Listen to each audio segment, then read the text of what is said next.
Yeah, I want to go over this pop rivet gun. Actually, this is a really pretty damn heavy duty one. If you don't know how to weld, and I don't know how to weld really, I know how to weld a little bit, maybe enough to get me by, but not really. But if you don't have a welder, this is one of the best things to get. And I showed a little pop rivet gun. It's just a handheld, but this works kind of like a bolt cutter. You got to use two hands. The one problem with this is that you got to use two hands. Sometimes you're in a little area, you just want to squeeze the pop rivet with one hand, and that's it.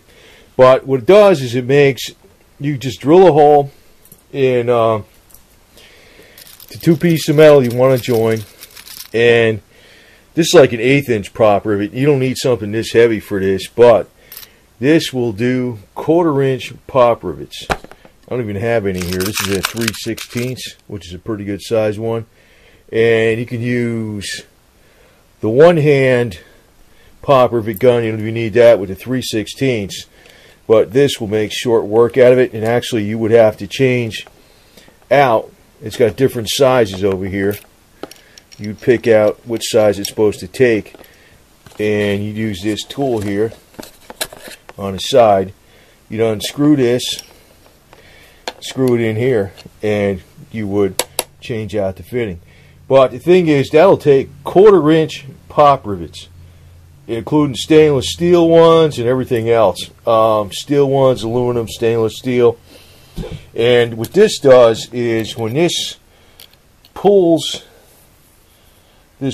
his nail in here. It's got two gripping surfaces that gripped here.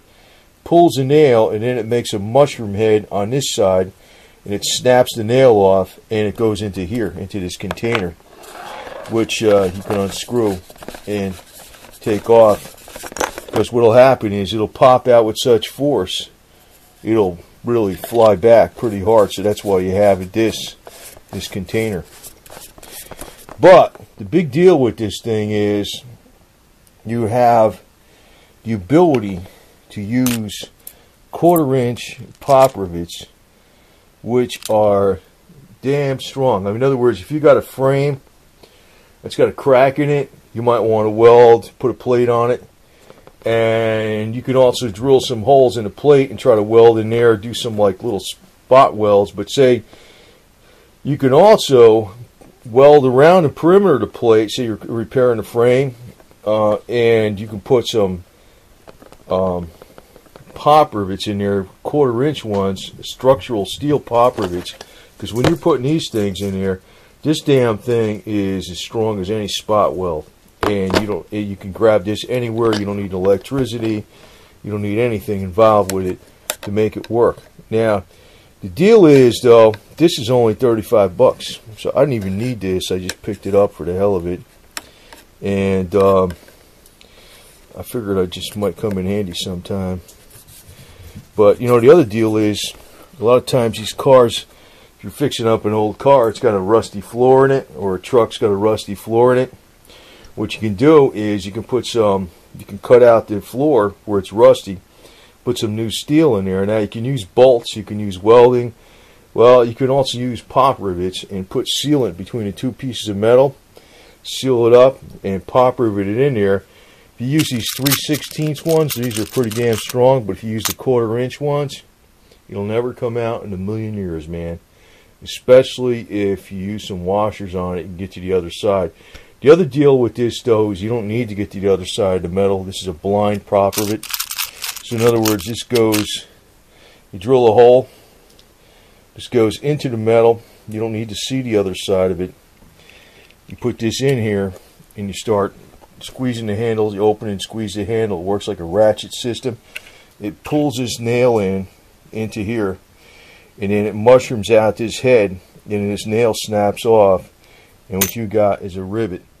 But this puppy for 35 bucks will actually put 1/4 inch rivets in anything, and that damn thing, those are strong. I figured I'd pick this up because I know this sucker's going to come in handy one of these days. And the whole deal is you got to have some of this stuff on hand, especially if you don't have the electricity available, or you're out in the middle of nowhere and you got to make a repair. That thing can be extremely, extremely handy. All you need is a drill And a drill will work off of your battery in your car off an inverter. No problem. All you got to do is get a 400 watt inverter, plug it in on your battery, and your drill works, and you're no problem. That's all you got to do. So anyway, just figured I'd post this because just tell you the truth. If somebody's looking for Christmas gifts, I'm not selling this. I'm not getting paid to make this as a commercial or nothing. But this would be a cool Christmas gift. It's only like 35 bucks, and anybody who's a mechanic will make use out of this, no matter if they're a pro or an amateur. They will make use out of this thing big time. It's a very, very handy tool. Very handy. I got the small pop rivet gun. I've used it a lot over the years. But this will make structural steel 1/4 inch pop rivets, and they're just as good as any spot weld without a welder.